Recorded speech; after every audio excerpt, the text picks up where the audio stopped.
মানুষ কত স্বপ্ন দেখে। সব স্বপ্ন কি পূর্ণ হয়? সব স্বপ্ন তো পূর্ণ হয় না। তাহলে আমি দেশ নিয়ে স্বপ্ন দেখতে দোষটা কই? আমি অজপাড়া গাঁয়ের একটা ছেলে।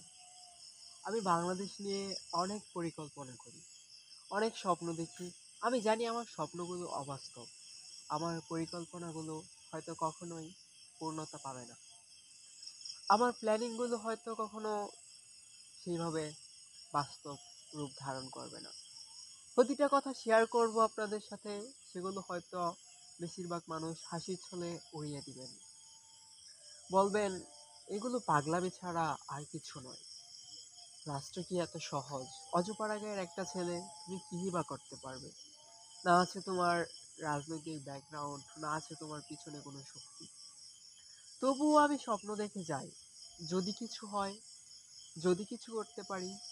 বারবার স্বপ্ন দেখে জীবন দিয়ে স্বপ্নভঙ্গ হওয়া এই জাতির জন্য যদি আমি সত্যিকার অর্থে কিছু একটা করতে পারি, বিশ্বাস আর অবিশ্বাসের আস্তাছলে হারিয়ে যাওয়া এই জাতিকে যদি আমি টেনে তুলতে পারি এবং বিশ্বাস দেখিয়ে বিশ্বাস পূর্ণ করতে পারি, স্বপ্ন দেখিয়ে স্বপ্নগুলো বাস্তব রূপ দিতে পারি, যদি পারি এই বাংলার আকাশ বাতাসকে মুক্ত করতে ভয়াবহ থাবা থেকে বিভিন্ন দেশে, যদি পারি এই পরাধীন জাতিকে শৃঙ্খল করতে, এই অশৃঙ্খল জাতিকে শৃঙ্খলায় আবদ্ধ করতে, এই পরাধীন জাতিকে স্বাধীনতার প্রকৃত স্বাদ উপভোগ করাতে, যদি পারি এই অশান্ত অভদ্র বাঙালি জাতিকে শান্ত এবং ভদ্র করতে, আমার পরিকল্পনাগুলো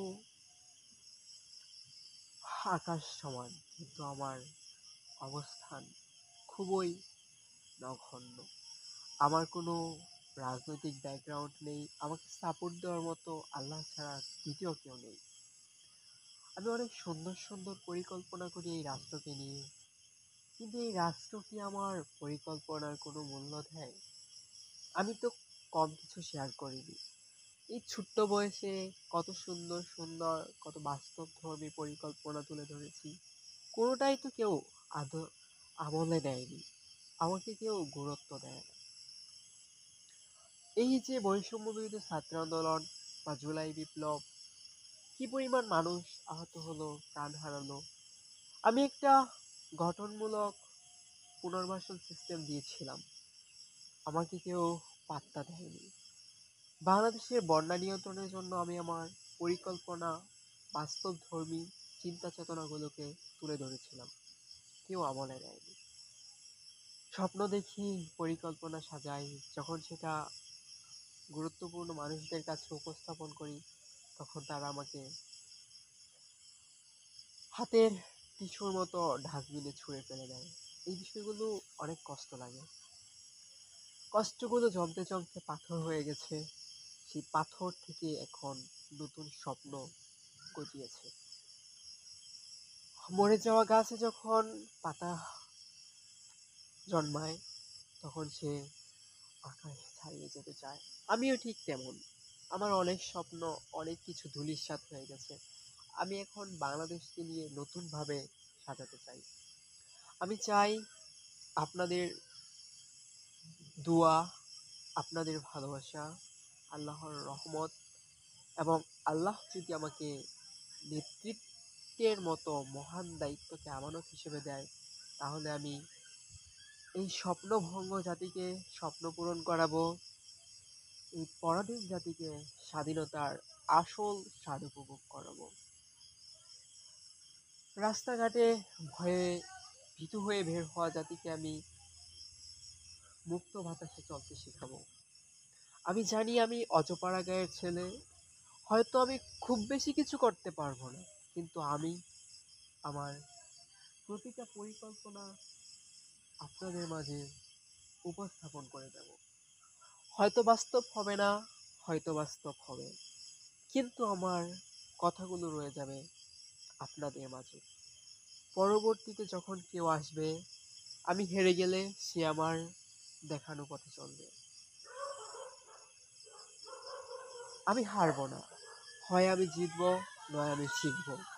আর আমি যদি হেরে যাই তাহলে আমি অন্যকে পথ দেখাবো। নতুন প্রজন্ম যখন আসবে, আমার মতো যারা দেশ নিয়ে চিন্তা ভাবনা করবে, নিজেকে বিক্রি করবে না, পড়া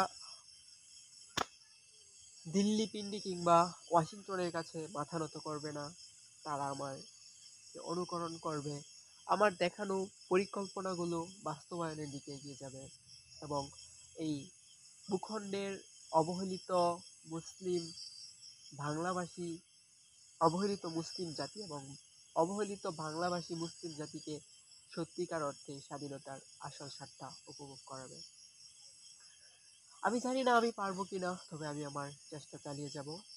আল্লাহর রহমত, আপনাদের ভালোবাসা, আপনাদের দোয়া এবং আল্লাহর সহযোগিতা, আল্লাহর যদি আমাকে তার যদি আমাকে তার খাস রহমতে নেতৃত্বের মতো এই মহৎ দায়িত্বটাকে আমানত হিসেবে দেয়, তাহলে আমি আমার আল্লাহর আমানতটা আমি আমার সবটা দিয়ে রক্ষা করব এবং আপনারা যদি আমাকে বিশ্বাস করে নেতৃত্বে বসান, তাহলে আমি আমার সব আপনাদের স্বপ্নগুলো পূর্ণ করব।